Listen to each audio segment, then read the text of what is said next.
Playing these games damn near gave me a fucking brain aneurysm. I almost died playing these shitty-ass pieces of caca, okay? And because of that, for health and safety reasons, I might not ever do a top 5 worst of anything anymore.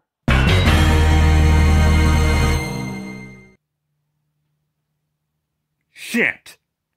Before I give myself that fatal brain aneurysm and continue with my top 5 worst, I have to give my dishonorable mention to sports. As in the whole genre. I hate sports. You know this.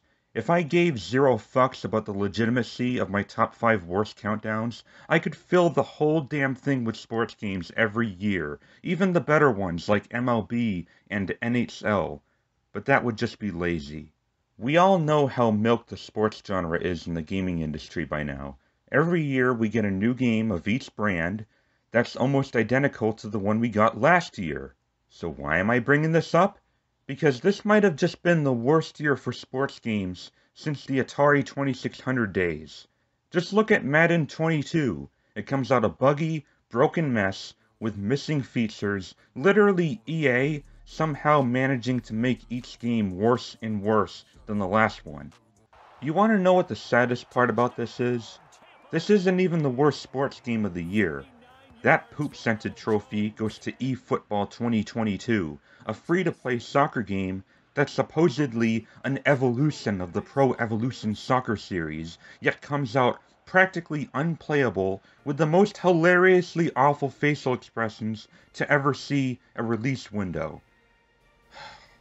Okay, now that I got that shit out of my system, here are my top 5 worst non-sports games of 2021. Number 5, 12 Minutes. This game drove me fucking mad. Literally insane. No exaggeration. This is a frustrating as all hell point-and-click puzzle game condensed in a tiny-ass apartment and stuffed in a 12-minute time loop where you spend the first half trying to progress the story by finding clues and drugging your wife, and then spend the next half trying to deal with a bald Willem Dafoe who barges in claiming he's a cop and then kills you. You have almost no time on your hands here. 5 to 6 minutes of nothing but pressure as you rush to experiment with the finicky-ass controls and use an internet guide to get through a bunch of illogical puzzles that make no fucking sense, that nobody would even think of doing in a very particular order because it makes no fucking sense. Playing this overrated, artsy-fartsy, pretentious shit felt like trying to defuse a bomb, but never wanting to cut the wrong wire just because you want to limit the amount of mind-numbingly repetitive loops to reach the ending. So you must be asking, there has to be an upside to all this, right? The story is at least good, right? Not really, unless you like stories that involve accidental incest and lifelong regret. Oh, and is this thing even polished? What the hell happened here? Sir? Sir? Sir? Sir? Sure. Sure. Sure. Sure. Sure. Sure. Sir? Sure. Sure. Sure. Sure. Sure. Sir? Sure. Sure. Sure. Sir? Sir? Sure. Sure. Sure. Sir? Sure. Sir? Sure. Sure. Sure. Sir? Sir? Sure. Sure. Sure. Sure. Number 4, Back 4 Blood. This game sucked. There. I said it. People will probably ask me, well, what about Battlefield 2042? What about COD Vanguard? Yeah, what about them? See, here's the difference between those games and this game. We all knew Battlefield and Call of Duty were going to suck, but that's because we expect those games to suck at launch by now. We know better than to be fooled.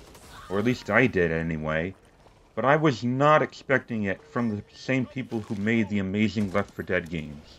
Back 4 Blood may actually be okay now, hence my past tense with the word suck, but at launch it was disgustingly unfinished, the multiplayer was and probably still is a boring mess, the difficulty was yanked up too high, the characters were all annoying as hell, they wouldn't shut the fuck up, and there were bugs galore, but the biggest offender of all was having no single-player progression and no split-screen co-op, basically turning this into another live service catastrophe.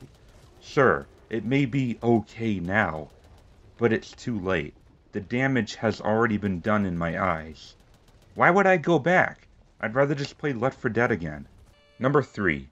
Taxi Chaos. Obviously taking inspiration from Crazy Taxi on the Sega Dreamcast, this is literally just Crazy Taxi, only shittier. It's just not as fun as its predecessor was back in the day. All your customers talk to you, and the conversations are so dull. This game was priced at $40 at release, I believe, and it gets old in like 5 minutes, and glitches out about every 2 minutes. There are other things you can do in the game world besides transporting people in a giant yellow jumping spider. In free roam, you can find collectibles that open up unique customers that tell their own stories, that are about as uninteresting as the blabber coming out of everyone else. And that's about it.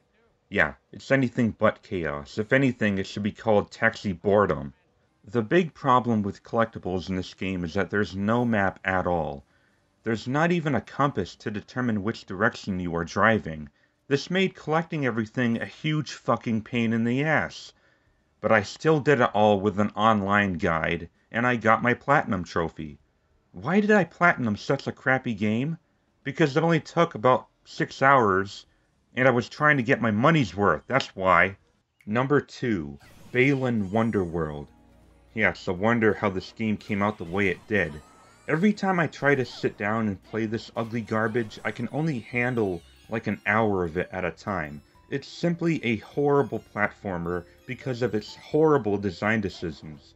Every button does the same thing depending on which costume you're wearing, and you lose a costume in one hit.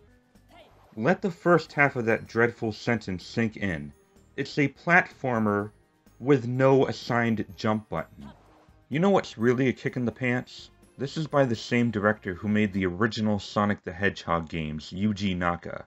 He went from making some of the greatest games in the 90s that have stood the test of time, to a hideous 3D platformer that is so unconventional by design, so primitive of any innovation, and beyond unenjoyable. I guess what they say is true, the bigger they are, the harder they fall. Have I played worse? Of course. But that's only because I've tried the unplayable. This is playable, but it's still really, really bad. Number 1. Dungeons & Dragons Dark Alliance. More like Dookies and Dimwits Fart Suppliance. To call this game a travesty is perhaps too good of a compliment. I honestly can't think of one thing this game does right at all. Awful matchmaking, bad lag, finicky lock-on mechanic, trashy combat, brain-dead AI, unbalanced difficulty, laughable level design where you can literally just run past every enemy, overly sensitive controls, horribly clumsy platforming, poorly thought-out puzzles, and... What the fuck is happening to my guy? The physics are beyond fucked! Dude, I can't. Alright, I'm done. You can watch the rest of this shit. I'm done. I'm done for.